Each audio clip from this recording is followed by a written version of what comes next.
Olá, boa tarde. O Gazeta Entrevista inicia agora mais uma edição. Nesta quinta-feira, dia 8 de julho de 2021. E a conversa que nós vamos ter nos dois primeiros blocos do programa vai ser com uma pessoa que já esteve conosco aqui há pouco tempo. Mas, em função, eu tenho que justificar isso para que você não desconfie, porque o telespectador do Gazeta Entrevista é um bicho desconfiado por natureza e tem que ser assim mesmo.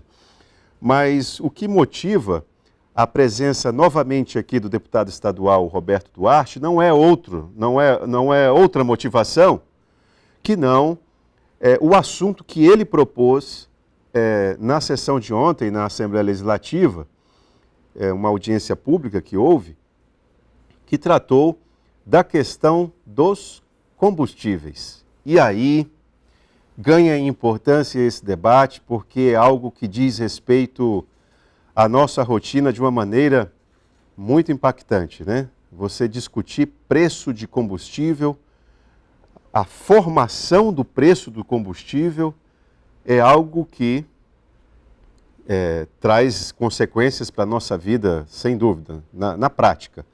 Na prática, né? Preço dos alimentos, preço do transporte coletivo, tudo. Porque, de uma maneira ou de outra, direta ou indiretamente, o preço do combustível reflete no preço dos outros produtos, sem dúvida nenhuma.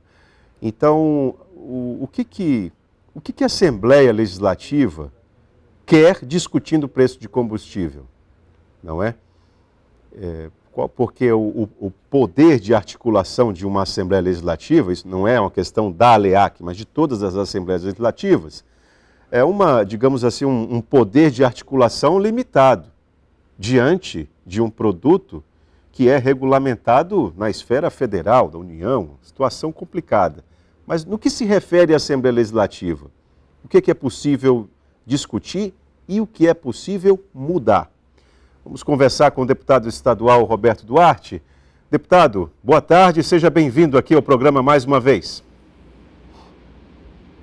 Boa tarde, Itaã. Boa tarde a todos os telespectadores da TV Gazeta. Como eu sempre digo, Itaã, é um prazer, é uma honra poder participar desse programa com você e levar informações à nossa população. Você tem um trabalho de suma importância, eu quero lhe parabenizar desde já pelo trabalho que você desenvolve na TV Gazeta, que é levar a informação à população do nosso estado. Não é à toa que são um dos mais vistos pela televisão aqui no nosso estado. Parabéns aí pelo trabalho, cara. Obrigado. Deputado, me diga uma coisa, ontem foi um fórum bastante representativo na audiência pública lá na Assembleia Legislativa, estava a Associação Comercial, Secretaria de Estado de Fazenda, enfim, vários representantes de instituições públicas. A discussão foi, digamos assim, referendada por um fórum bem qualificado. Eu queria saber o seguinte, aquele questionamento que eu fiz no início do programa na apresentação. O poder de articulação das assembleias, ele é muito limitado quando o assunto é questão de combustível. Mas o que ficou, eu não diria encaminhado ainda, mas o que vocês tentaram abarcar? Qual foi a área de atuação das discussões?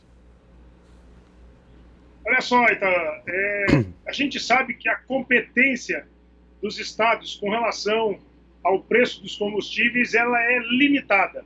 E nós trabalhamos dentro da competência do Estado do Acre, da competência da Assembleia Legislativa. Apresentamos esse requerimento de audiência pública, que tivemos lá a representatividade do Ministério Público, do PROCON, da Secretaria da Fazenda, de alguns empresários do ramo de combustíveis, de setores de sindicatos dos transportes do Estado do Acre, dos taxistas, de representantes de motoristas de aplicativo, enfim, uma representatividade muito grande. Nós pudemos lá debater a questão do ICMS, a questão do preço que é colocado pelas distribuidoras aqui no estado do Acre. Eu tenho dito reiteradamente que, apesar de nós termos aí 5, 6 distribuidoras, nós só temos 2 que têm base no estado do Acre. A primeira é a BR e a segunda é a Equador. E dessas 2, a BR tem cerca de 90% do mercado. estabelecendo um monopólio com relação às distribuidoras aqui no estado do Acre.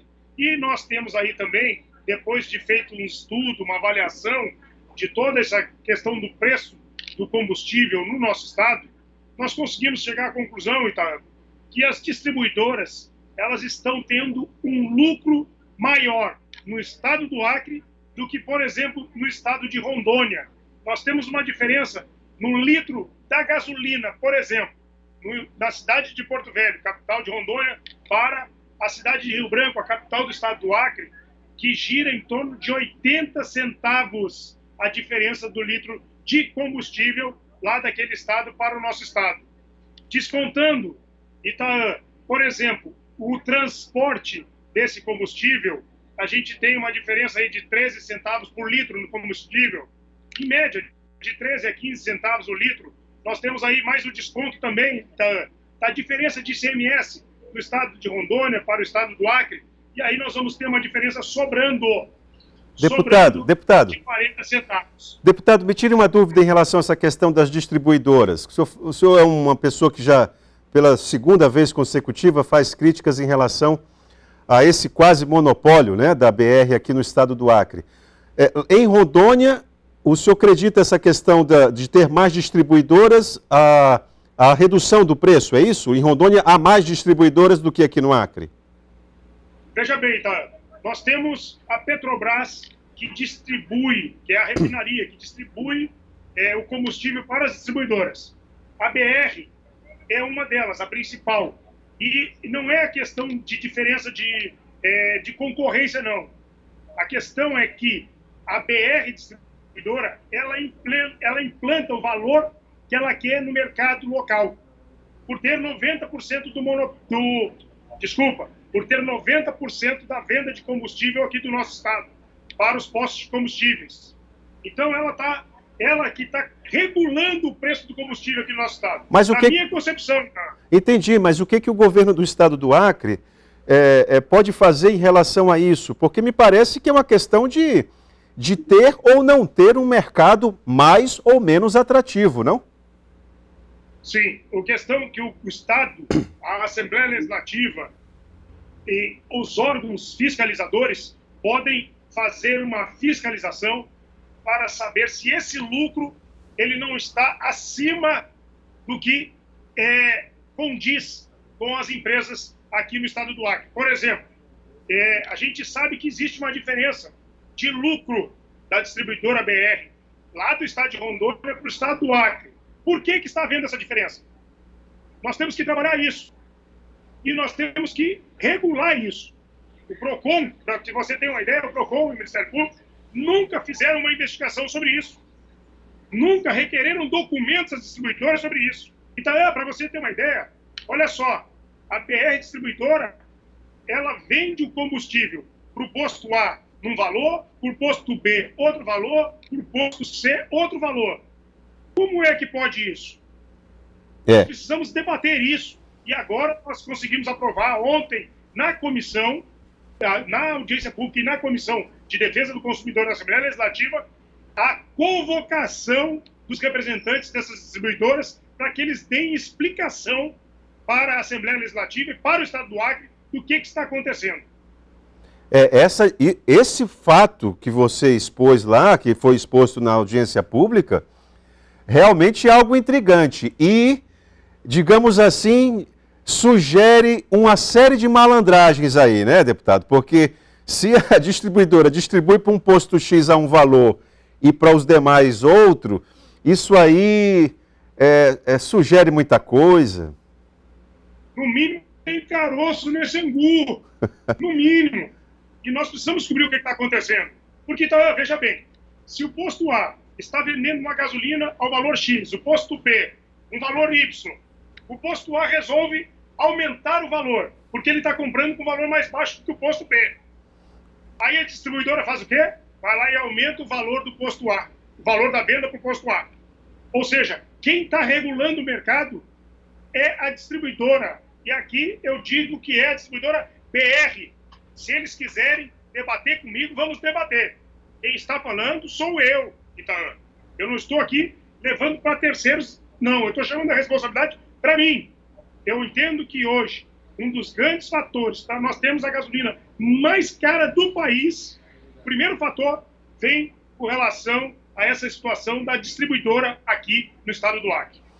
Bom, e outro aspecto, outro fator que foi muito debatido, eu diria que o principal, é algo que eu acho, eu não sei se eu diria que é uma maldade com o governador Gladson Cameli, porque eu desconheço um governador que esteja abrindo mão de receita, né? E o ICMS do combustível, ele representa uma parte muito significativa do dinheirinho que entra ali na Secretaria de Fazenda, né?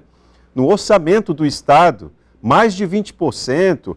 Então, assim, o que ficou definido, ou pelo menos sugerido na audiência pública, em relação a essa possibilidade de diminuir, a Cefaz diminuir a bocanhada que dá no preço do combustível aqui em relação ao ICMS? Itaã, dentre os encaminhamentos que nós tiramos na audiência pública, uma delas foi que a Secretaria de Fazenda ficou responsável por fazer um estudo de viabilidade de redução da alíquota do ICMS. Eles vão fazer um estudo de viabilidade para a redução de alguma coisa no valor do ICMS. Todos sabem que lá no governo Jorge Viana, o ICMS do combustível era de 17% e ele aumentou para 25% do ICMS, ou seja, 8% numa tacada só foi o aumento do combustível no estado do Acre por conta do ICMS. Nós estamos apresentando uma proposta na próxima semana, que é um anteprojeto de lei que vai ser encaminhado para o estado do Acre, para que seja feito um estudo também de viabilidade desse anteprojeto de lei para uma redução do ICMS do combustível. Então, a questão é matemática. Hoje nós temos aí, segundo ontem foi informado pelo empresário Marcelo Moura, que é presidente da ACISA aqui no estado do Acre, cerca de 100 a 120 caminhões deixam de abastecer diesel no nosso estado, gerando emprego, gerando renda, gerando impostos no estado de Rondônia, porque lá a diferença do combustível, do diesel, é gritante para o estado do Acre. E já pensou, se nós dermos uma reduzida nesse ICMS do combustível, consequentemente, reduzirmos o preço, por exemplo, do diesel, e nós aumentarmos o volume de venda, consequentemente, nós aumentaremos o volume de arrecadação também. Eu não diria para você que nós vamos equiparar, mas toda vez que nós reduzimos os impostos, nós aumentamos o consumo da população. Quando aumenta o consumo, consequentemente, aumenta-se a arrecadação. Isso é matemática. Eu não entendo a dificuldade dos governos de reduzir os impostos para aumentar o consumo da população. Por exemplo, eu vou lhe dar um exemplo rápido. Hoje, nós temos aqui um cidadão que ganha R$500. Se ele aumentar o ICMS de 17%, se nós aumentarmos o ICMS para 20%, vai aumentar a arrecadação de ICMS? Não, não vai aumentar. Sabe por quê? Porque o poder de compra desse cidadão é de R$500. Agora, se você baixar, você vai, consequentemente, aumentar, sim, a arrecadação e o consumo da população. Deputado, nós vamos fazer um breve intervalo e eu quero voltar no segundo bloco, na segunda parte do programa, tentando entender um pouco esse seu anteprojeto de lei. Quem está formulando essas propostas e, claro, né, qual pelo menos uma estimativa de redução de 25%, nós vamos ter pelo menos alimentar a esperança de que isso baixe para quanto? Claro que isso é só uma proposta, é um anteprojeto de lei, né? É um pitaco que o senhor vai dar em relação a um determinado tema. Mas nós vamos fazer um breve intervalo aqui no programa Gazeta Entrevista e já voltamos, continuando a conversa com o deputado estadual Roberto Duarte.